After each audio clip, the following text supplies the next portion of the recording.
Bonjour à tous. Aujourd'hui, place à l'Arlésienne. L'Arlésienne, c'est la réforme des retraites. Celle qu'il faut faire depuis 30 ans et qu'on ne fait jamais. En France, on a en 1946 instauré le système de retraite par répartition. Les salariés actifs cotisent pour payer les pensions des retraités. Petite précision utile, quand vous êtes prélevé sur votre salaire des cotisations retraite, on vous a expliqué que vous cotisiez pour votre propre retraite. C'est faux. Vous cotisez pour payer les pensions de ceux qui sont déjà à la retraite, vos parents et vos grands-parents. Le jour où vous serez vous-même à la retraite, s'il n'y a personne pour cotiser, eh bien, vous ne recevrez plus rien. Je sais, c'est la théorie. Mais arrêtons-nous 2 secondes sur ce système pyramidal où le bas de la pyramide paye pour le haut. Ce système ne vous dit rien? Vraiment.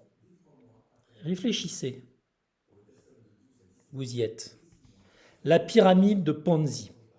La plus vieille escroquerie de l'histoire de l'humanité, dont Bernard Madoff fut l'égérie pendant près de 50 ans, avant l'écroulement de son système en 2008.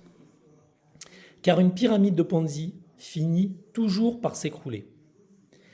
Avec la pyramide de Ponzi, le montage financier consiste à rémunérer les investissements des clients, dans notre cas les pensions des retraités, avec les fonds procurés par les nouveaux entrants, dans notre cas les cotisations des salariés.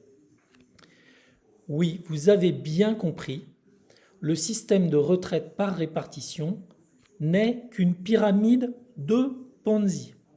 Désolé pour la mauvaise surprise. Or, pourquoi cette pyramide s'écroulerait-elle? Eh bien, c'est très simple.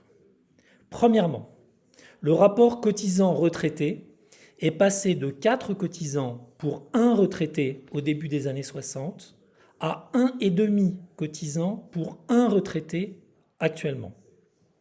Il sera de 1,2 pour 1 en 2050. Ce truc, c'est plus une pyramide. Dans le même temps, l'espérance de vie en France est passée de 70 ans en 1960 à 83 ans actuellement. Un enfant de 12 ans à qui on confierait le soin de résoudre l'équation du système des retraites par répartition conclurait sans difficulté que si le système n'est pas réformé d'urgence, il n'est plus financé. Donc, il est mort. La pyramide de Ponzi s'écroule. Or, il n'y a grosso modo que 3 leviers sur lesquels on puisse agir. Soit augmenter l'âge de départ à la retraite, soit augmenter les cotisations des actifs, ou enfin baisser les pensions. Ou encore mieux, les 3 en même temps. Donc voilà ce que conclurait un enfant de 12 ans. Mais pas un de nos gouvernants. Eux, avec leur horde de technocrates, ne voient rien, ne font rien, ou presque. En 1981, Mitterrand a abaissé l'âge légal de départ à la retraite à 60 ans, alors qu'il savait parfaitement comment allait évoluer la pyramide démographique en France.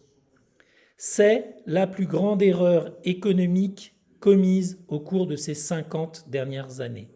Et je l'affirme, c'est un crime commis contre les futures générations. Aujourd'hui, dans la mesure où le système n'a toujours pas été réformé comme il aurait dû l'être, on paye toujours le prix de cette terrible décision.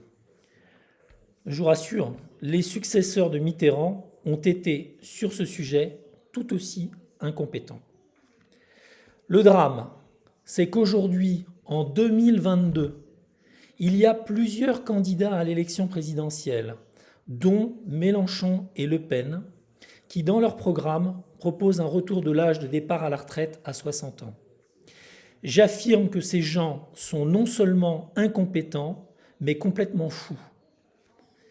Pour ma proposition numéro 10, j'augmente l'âge légal de départ à la retraite de 62 à 65 ans.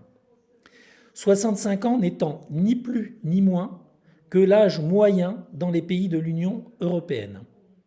Ce changement sera opéré sur 3 ans pour être effectif au 1er janvier 2026. Ce n'est pas tout. Je continue et j'augmente l'âge légal de départ à la retraite à 67 ans au 1er janvier 2032. Entre parenthèses, 67 ans, c'est aujourd'hui déjà l'âge légal de départ à la retraite en Allemagne. Enfin, en parallèle du système de retraite par répartition, j'ouvre la porte au système de retraite par capitalisation, dont il faudra définir les règles. Je reviendrai sur le chapitre des régimes spéciaux dans une prochaine vidéo. Merci de m'avoir écouté et à très vite.